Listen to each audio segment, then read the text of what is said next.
for another episode of our pitch practice. We call this pitch practice the show. Yes, it's in case you don't know, my name is Mark. I'm the guy behind the Mental Marketer, and I run it's a digital marketing agency, and I also run a private Facebook group called Funnel Building 101. Now, we are missing one of our pitch practice partners today, but we're still carrying on, and we've got the dynamic, energetic Laura with us as well.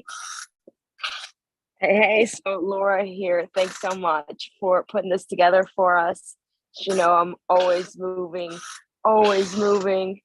Movement is DNA, so expressing better DNA for myself and for those around me, and doing pitch practice, because guess what? I want to practice with my friends, not with the customer. That's the time to, that's,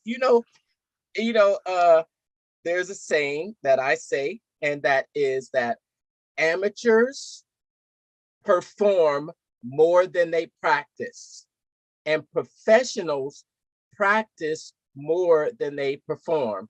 And it's probably amazing how many people don't practice. They go straight to performing. What are the advantages? Well, first of all, what is that you're on right now, Laura? This is this is something I found like 2 years ago, that it's like I had a tiny little studio and I couldn't get a treadmill up the stairs. And I was looking for a way to get some exercise literally in a tiny little studio. So I found this machine that's like, it's a stepper and a treadmill. You can add different resistance to it. So you're just stepping and you're never moving out of place. So literally, this doesn't require energy. The only energy it requires is your movement. Additionally, it doesn't require much space. So you can take it with you. It's pretty light. And the good thing about it is, it gives you the opportunity to kind of move around your space. You can be on a call while you're doing this. You could also just, I put it in the bathroom. So like when I'm brushing my teeth, I'm doing this for fun. So, always finding ways to stay active. It's just such a mental good habit for me. I've really enjoyed finding like really unique ways to keep my body active. And like habit stacking in between something else. But back where you were talking about like, really practicing, not with the customer, practicing with each other. I know like every time I practice more with, my friends like you and just really myself, and just listen to more sales stuff on like how to close the deal. I'm like, every time I pick up the phone and every time I make a call, whether it's a sales call or whether it's a regular call, right? I go in with like, hey, my intentions are to A, B, and C. Like the reason I picked up the phone is because I want to get something out of this. Like, what's the end look like, right? Yes. And yes. It really builds that enormous amount of confidence, right? Just, as you know, I sell franchises. I just sold 8. I have a very aggressive goal to sell 12 more in the next 90 days. And really what it takes is, there's going to be hundreds of calls, and it's going to be hundreds of emails, and it's going to be hundreds of, hey, why haven't we done business yet? And really, that's how I was able to close the last couple of ones, right? It's like, hey, I don't have a year to give you, make a decision. I got 30 days to give you. I'm going to give you every single piece of information you need, and then you should be able to make a decision, right? I want you to make a decision, because the number one reason I'm doing this is because, right, my sales target is 20 franchises this year. And I think you're a great fit, right? I'm going to be 100% transparent with you on what I want, what my intentions are with you. So then the more I do that towards the people I'm talking to, the more transparent I can be with like what my intentions are, right? It's like, hey, I'm not just picking up the phone because I want to talk to you. I'm picking up the phone because I think you're a customer. I think you're a good fit for what I'm doing. Right. So even there's a thing about, you can read it in a book, and by the way, we are going to do a review of a chapter that we read today in the Traffic Secrets book. We're still going through this, but there is a difference between reading something in a book, but then there's a next level of learning, and that's actually hearing yourself speak it, feeling those words come out of your mouth. Listen to this, really, because that is, I'm a huge 1,000,000,000% fan of Kobe Bryant, rest his soul. And Kobe Bryant, when asked how he was able to feel so comfortable in the midst of all the chaos when he would make these last second shots, and he said, "It's simple." He said, I'm comfortable with who I am. I'm comfortable with the shot. I know what I can do.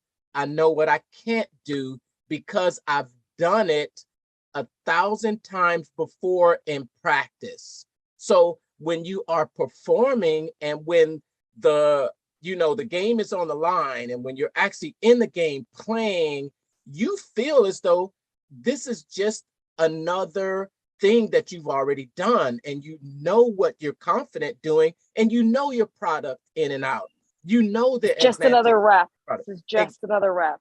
Yeah, you know the reasons your customers may not want to buy. You know what's holding them back. You know the thoughts that are in their mind about, okay, I want to think about it, and you have answered those questions and you've practiced those questions, so you know how to handle them. And you kind of, it was a time when I used to actually like, okay, bring it on, just bring it on, bring on those questions, bring them on, let's give me, because the more you bring those on, then I learned to handle them better. And that's how you close 12 franchises in 90 days. That's how you do it. Yeah. And you know what? Anytime you have a question that you don't know, you automatically, you said, I will never let this objection happen to me again. I'm going to be so prepared. Like, I know something that my sales mentor told me, right? Grant Cardone, he's like, you come to a presentation with 1,000 times more things that you need, right? It's a 30-minute conversation. You come in as the super expert of this thing, right? Come in as the super expert. You need to know this thing inside out better than anybody else. And the more I literally write down the objections I get, and then the number one objection that I get in my franchise is, well, hey, we love the business model, we love all this, but like, how the hell am I gonna hire people? So the thing that I started doing is like really closely every single operations meeting that we have internally in the company to talk about corporate markets, I very much listen to and take notes on anything that they discussed about retention, anything that helps the local markets with hiring and training and onboarding. So then I really just encompass all this knowledge. And then anytime that question comes up is like, oh, I'm like, retention hiring, that's the easiest thing you'll do in this field because, I want you to hire people that are, 5-mile radius of your warehouse. On top of that, the best thing that we found, right, or technicians out in the field, something that they love more than anything is ice, right? It's hot outside. They want a thing full of ice. You need to have an ice maker in your shop, right? Yeah. And on top of that, their technicians have the opportunity, right? Maybe they're making 15, 20 bucks an hour, but just besides their hourly, they got the opportunity to go make tips, right? So unlike you're working, right? I work in the auto maintenance industry. So, unlike, if you work at Jiffy Lube, a technician at Jiffy Lube that's just changing oil, they're just hitting their hourly no matter what. Spiffy, that technician can do their hourly. Plus, on top of that, they can earn tips because everything is app-based, right? Just like you'd go to DoorDash, you order a service, they can get tips from that too, right? So it's the same pattern, and people are able to see what tips they get every day. And if you get $40 to $50 tips a day on top of your base, that's life-changing for somebody, right? That's really life-changing. Throws them into like the opportunity, the ability to want to do better, right? And then on top of that, I start talking about the career path and how or best technicians go from technicians to supervisors, to lead techs, to supervisors, to general managers, and how we build that trajectory and how it really works. So I just like go back to these stories, and then I really zoom in into things. And every time I get an objection, I'm like, okay, I need to come in with 1,000 stories for this thing. Oh yeah. Right? Stories are what sells. And what I teach, this is what I teach in my I have a 4M accelerator coaching program, is the storytelling is really, I teach a boss method of storytelling. And I tell a story about how I was I was an adjuster. I was an adjuster, an auto insurance claims adjuster for 20 plus years. And I managed a group of shops, and I would have to get them to improve their performance over time. And I had so much difficulty trying to get those shops to actually take my advice and perform better. It wasn't until I discovered the power of storytelling, and I've developed it into a framework. It's called my boss framework, which is uncovering that true objection, and then developing I call it a library of stories to help them overcome that block that they have in their mind. And now it comes so natural to me that I'm out relaxing, and I'm turning on my camera, and I'm recording a training for my for my private Facebook group about overcoming objections. And it just comes so natural to me. I'm opening it up, but that's my practice too. That's my practice. That's my increasing my knowledge, and not just reading something, but reading it and then right afterwards doing it.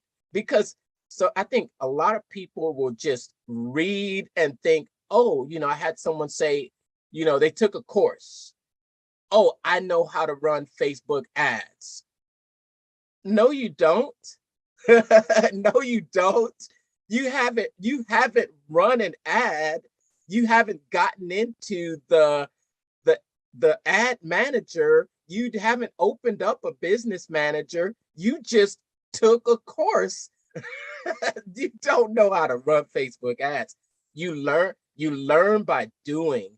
And that's when you know how to do it, when you've put in the reps, and that's interesting. Yeah, that's practice. Hey, let's get into our discussion on the chapter today, and that way we'll keep this to at least a quick 20 minutes. But if you so the secret today was, okay, that's backwards. It's secret number 14. It's called After the Slaps and After the Snaps. I'm just going to give a general summary and maybe a few things that were said in the chapter, and then we'll discuss it and some of our biggest takeaways from the chapter.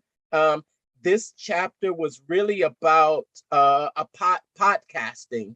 It was about podcasting, but it was about having an overall strategy that's for your social media that will outlast the slaps and the snaps. And Laura asks, what did you ask, Laura? What is a slap or a snap, right? Yeah, I was like, what is that? What is a slap or a snap? So the way he describes it in the book is a slap is it's any change in a social media platform's algorithm, or how they rank your content, how they distribute your content, how they make it available to others. When we think about social media and the way we use it, okay, because social media is a platform that's used for people to connect. And then you're different platforms, Facebook is different than Instagram. Instagram is different than LinkedIn. Would you agree? and TikTok is different and YouTube is different. Each of the platforms are different.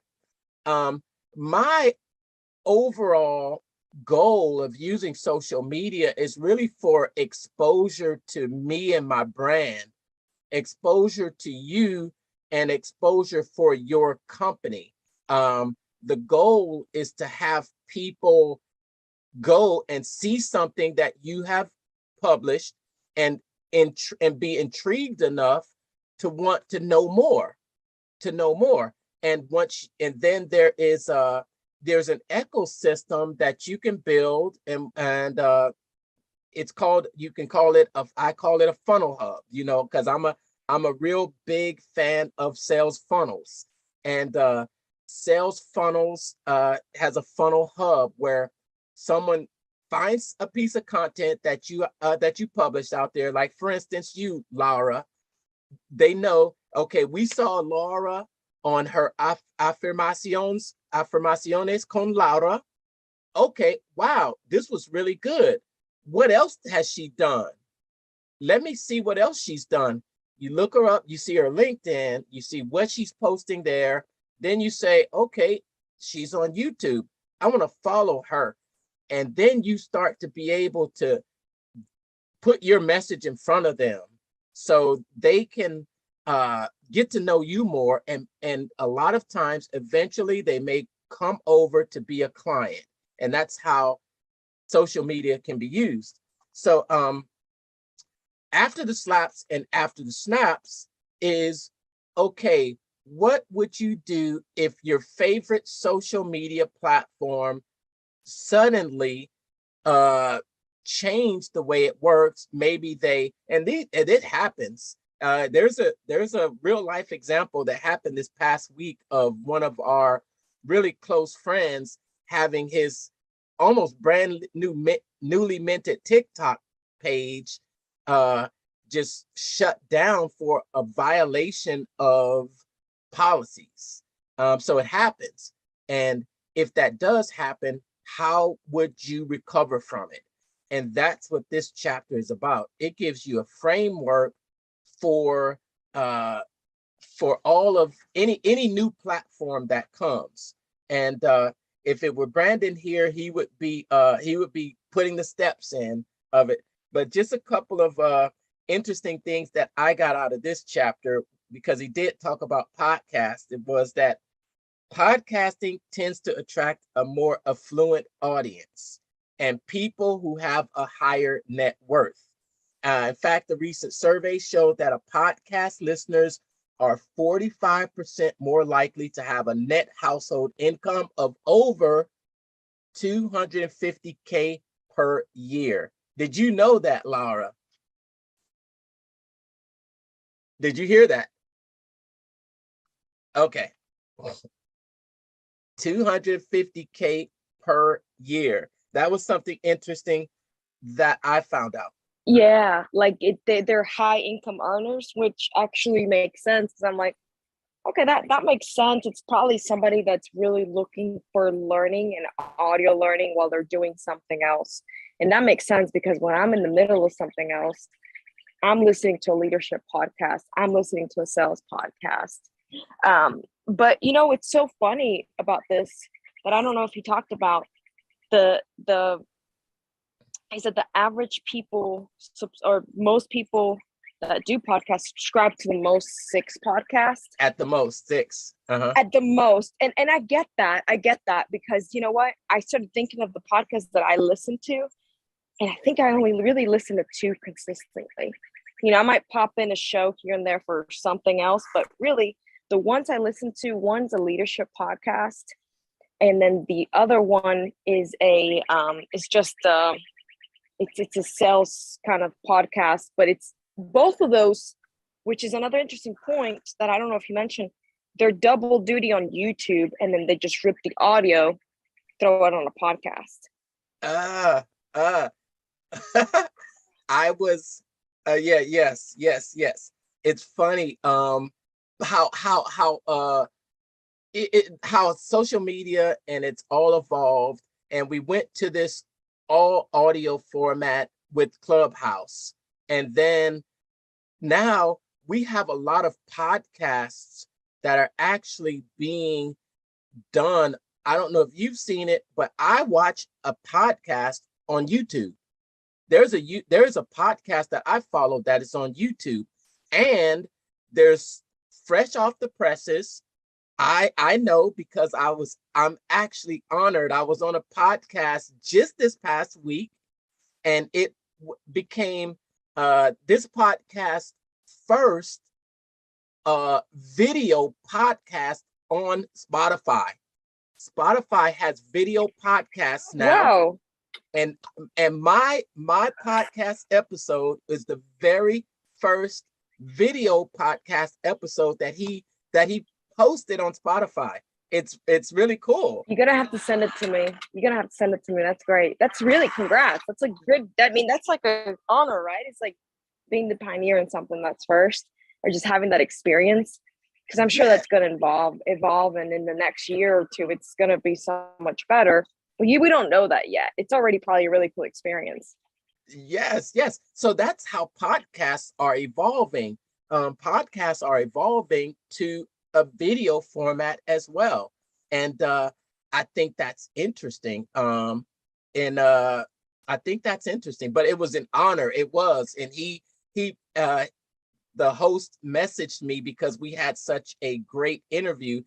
Actually, my interview that I did on his podcast has been getting more views than all of his other videos. That's pretty cool. Got it. So I like that, because it's like a mixture of, you could just listen if you want to, but then there's also the option of seeing a face. There's nothing like seeing a face to put a voice to. For me, I know that's like, I can kind of understand somebody better when I can just see their face and their expression, right? Because it's not just always about their voice. It's like, okay, what's their little like expression? What is the way they express themselves? What's the way, like I know, even for myself, like when I talk, like when people hear me on the phone, and then they meet me in person, especially like franchises, they're like they're like, you're more energetic in person than you're over the phone, and over the phone you're off the charts. Oh my gosh. So it's always like a fun little experience, right? To understand what somebody looks like, and then what they sound like.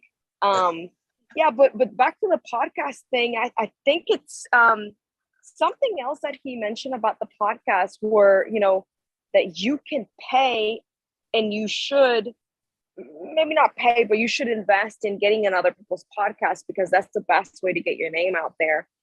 And it seems like higher players that have money, meaning buyers, are more likely listening to podcasts than they are video, or on TikTok, Instagram, and all these other places, right? They're more likely listening to a podcast. Yes. And it's a passive way of learning. It's a passive way. Working out, driving, in your car. And I think he talks about that too, about podcasts being about you reaching them during that golden time of day. Maybe laying down, going to sleep, at the gym, working out, when they are actually here's what he says.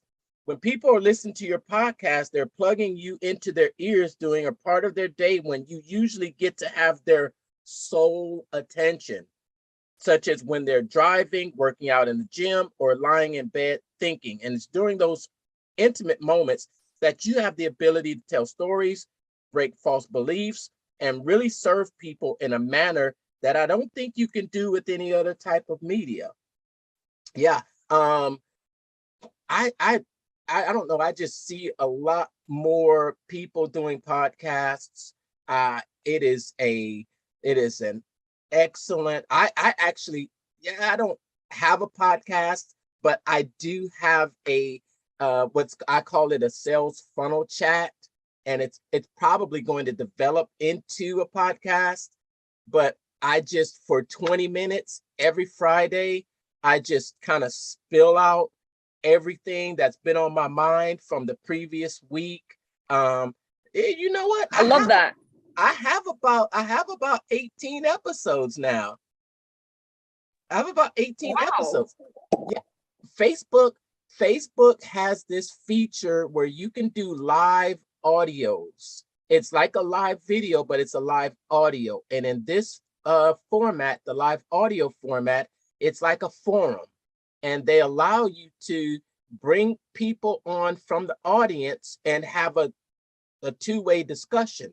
So it's not just a monologue, but it's a discussion. So throughout my 18 episodes, I've had people come on, or they'll say, hey, Mark, I want to come on and discuss this with you. And I'm actually releasing one today. And this one that I'm releasing today, see what I do, Laura, you know, I make content. I'm making content constantly, doing interviews, and then I'm releasing them at, you know, over time. So I probably did this one earlier this year because I listened to it, and it was right after the new year, and I was getting over a sickness and I'm sneezing. But this one is called Exponential Growth, and how to skip the learning phase. No, how to skip the learning curve. How to skip the learning curve and go straight to exponential growth. Ugh. Where is that one? Where is that one? I want to listen to that. I'm going to be posting it, or it's going to be on, you'll find it on my YouTube channel, The Mental Marketer. Yes. Yeah. The Mental Marketer. Okay. And then the last thing I was going to say about regarding podcast was that Russell was talking about this one specific kind of it just I don't know what we should call it, like a very specific tip. He said, even if nobody's watching your stuff, you need to create all this content, because at some point, if it does take off, people are going to go back and they're going to binge kind of listen to all the stuff. So you need to have content ready. So you do need to prepare for, at some point, have a bigger audience, but you need to have this content that people can go back to. Because then at some point they kind of go in that journey with you, even if it was 6 years ago that you did all this stuff. And then maybe nobody watched that for 6 years, but really maybe all those views and all those listens happened 10 years later or whatever. That's still worthwhile you having. And that's what's really important for him. He always talks about this publishing plan. You need to post no matter what. Yes. Okay? Yes. I agree with you. Oh, 1000%. I was listening to someone and they said, you don't want to go viral now. And that was the topic. You don't want to go viral now, because if you go viral, people are going to want more of you. And if you don't have that library where they can go back and start to just binge watch and see you, then you're going to get 1 million views, and then those 1 million views are going to be gone. And but if you got to build it in the back end. Yes. Oh man. And I'm building it all the time, Lord. You too. But I think your intentions are better than mine, right? I think my intentions are, dude, I just want to know what it was like to be me at this stage, and then just to have a record of it, and then to see it just for my own personal motivation. So I don't care about going viral. I just care about seeing it. And I'm just like, man, like, this is great. I'm hitting my goals. I'm sticking to my targets. I'm pushing, and I just do it for self-motivation. You know, you're doing it for like, man, I'm getting traction and I've got customers and it's leading to X, Y, and Z. So I think it's okay to have both ways to do it, right? It's okay to do it both ways. But you're doing it great too, because you're still having that library for people to go back, and look at what you've done and see, wow. And that's when all that other content, I call it, it's the digital real estate. It is digital real estate. And right now, this opportunity, we have to do this, Laura, it doesn't cost us a thing. We can basically have our own television shows, our own you go and create content. Yes. And then something that I heard on a podcast actually earlier this weekend was, before you go and consume content, go and create a piece of content. Nice. All right. So we're reaching about the 20-minute mark on our pitch practice, the show where we fill our minds, and we share it, and we fill our minds first, and then the second half we express it and discuss it. So before we get out of here today, I'm gonna say a couple of finishing words, and then we're gonna let Laura take us out with the wrap it up for us. But of course, if you want to reach me, you can find me on my social media platforms: Facebook, Instagram, YouTube, and LinkedIn, The Mental Marketer. The biggest story from this chapter here is that what we're doing out here is absolutely wonderful, but these social media platforms are not something that we own. And there is a possibility that one day the algorithms change. I know there's a problem with Google that's been going on for about 4 months that's caused owners that had first page results. Now they are not even ranked in the top 8 pages of Google. When that comes to your business, that could be a devastating blow, because Google it's a powerful platform that can send you billions of visitors a month for almost absolutely nothing. But if that were to go away, it's important to have a backup plan. And it's important to know the principles behind getting traffic, the principles behind generating traffic. And one thing you also want to do is definitely, you want to take your audience, the people that are following you, you want to take them off the platforms and into a system or something that you own. It calls it traffic that you own, and which is typically going to be an email list. And an email list is something that even if the social media platforms block you, they change their algorithms, your posts aren't getting exposed, or someone hacks into your account and somehow you don't have it. Have a backup plan. If you need a backup plan, check out some of my videos on YouTube or about building your email list. Laura, take us home.